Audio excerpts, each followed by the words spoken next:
Olá pessoal, tudo bem? Hoje vamos responder a mais uma pergunta.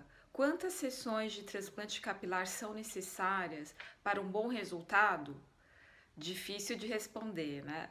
Bom, como nós sabemos, a evolução da alopecia androgenética, que é a causa mais comum de calvície entre os homens, é diferente de paciente a paciente. Então tem aqueles pacientes que chegam ao nosso consultório, né, com uma queixa localizada. Ah, minha queixa é só a frente, a região das entradas. Tem outros pacientes que a alopecia progrediu, já não tem a frente, mas ainda tem a coroa.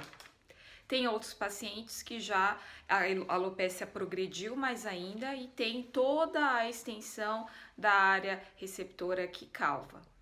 Então, o número de sessões depende da extensão da alopecia, né? E mesmo assim tem formas aí da gente conseguir ajustar, né? E não ter de antemão um planejamento só, vamos ter certeza absoluta de uma sessão.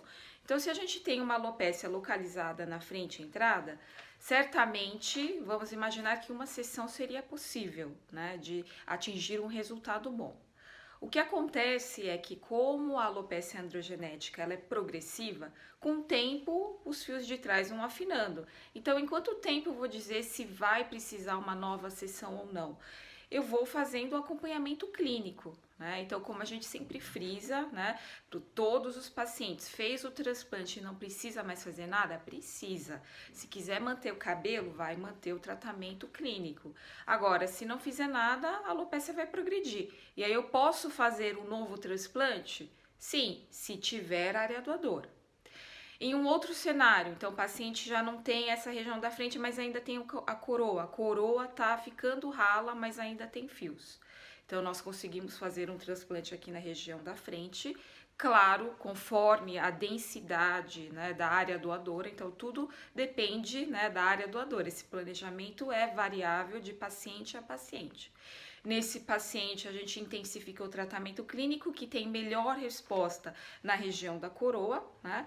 E aí assim a gente consegue manter um resultado. Vai progredir a alopecia, os fios vão cair, vão afinar, mesmo com tratamento clínico? Sim, se não fizer nada vai ser pior. Fazendo o tratamento clínico, a gente tenta fortalecer esse fio e manter por mais tempo, né?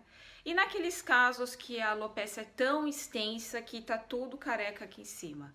Então aí, como a gente disse, a área doadora é limitada, né? Nós conseguimos fazer um transplante, né, focando mais aqui na frente. Normalmente a gente preenche a coroa, só que a coroa, ela sempre tende a ficar um pouco menos densa. Por quê? A gente tem um número de fios limitados para fazermos uma cirurgia, né, um procedimento em um dia. Então nós priorizamos o local, né, que o paciente se incomoda mais. Normalmente a frente, né, o cabelo cresce e vai cobrindo a coroa. Mas obviamente todos eles se queixam da coroa, então a gente consegue melhorar a coroa.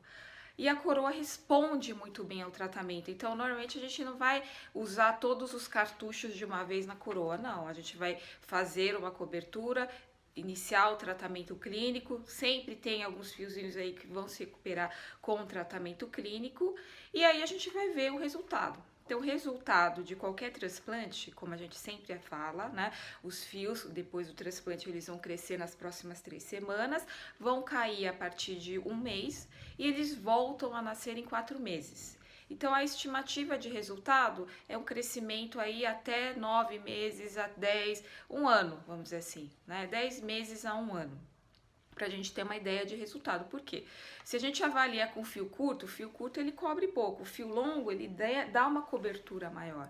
Então a gente tem que ver como esse fio se acomodou, como o cabelo, né, ele cobre, né, após o crescimento, que é depois desses 10 meses, e aí junto com o paciente, né, decidir se é o momento de esperar, se a gente pode fazer um novo, né? Então, por exemplo, fizemos naquele paciente com calvície extensa, né? Teve a cobertura aqui, a coroa, nós fizemos um trabalho com menor densidade, né? E a área doadora, a gente, como sempre vamos frisar, nós vamos preservar a área doadora. Se tiver área doadora suficiente, né, Podemos fazer um novo transplante? Sim, então depois desse tempo de 1 ano, é possível, né, de se conversar e chegar ao entendimento que podemos aumentar a densidade e fazer mais um transplante, né? Significa que vai estacionar e não vai ter mais queda nenhuma? Como eu disse, cada caso é um caso, né? Então tem aqueles casos que a queda aqui na frente, esses cabelos de trás vão progredir a alopecia androgenética. Se aquela queda a frente ainda tem um pouquinho de coroa, a mesma coisa. Então, quando que tempo vai evoluir essa alopecia para precisar um novo transplante? Se eu fizer o tratamento clínico, eu seguro bem esse resultado. Se eu não fizer nada, depois de um tempo curto, bem menor do que se fizesse tratamento clínico, talvez comece a ficar ralo, né? Como eu disse, nessas áreas que ainda tem cabelo, se eu coloco o fio transplantado e ainda tenho o cabelo remanescente, eu consigo aumentar a densidade. Mas se o fio transplantado cresce e o fio, aquele que já estava na área receptora, some, vai ficar ralo, né? Então, por isso que nós falamos, o tratamento clínico, ele é sempre importante para podermos manter o resultado do transplante e tentar amenizar essa evolução da alopecia androgenética. Então, o número de sessões é variável de paciente a paciente, o momento de se realizar é variável também, mas, como eu disse, o momento de se avaliar de uma forma mais precoce é depois do resultado, que é mais ou menos 10 meses a 1 ano, né? E assim, de paciente a paciente, acompanhando, né? Então, não é que fez transplante, não precisa mais fazer nada. Não, temos que continuar acompanhando, né, durante todo o tempo. Nós vamos juntos, né, chegar à decisão se vale a pena fazer se vamos esperar ou se a gente não precisa fazer nada. Então, eu acho que isso deve esclarecer algumas dúvidas, né? Espero ter ajudado vocês mais uma vez, né? E estamos aí, até a próxima.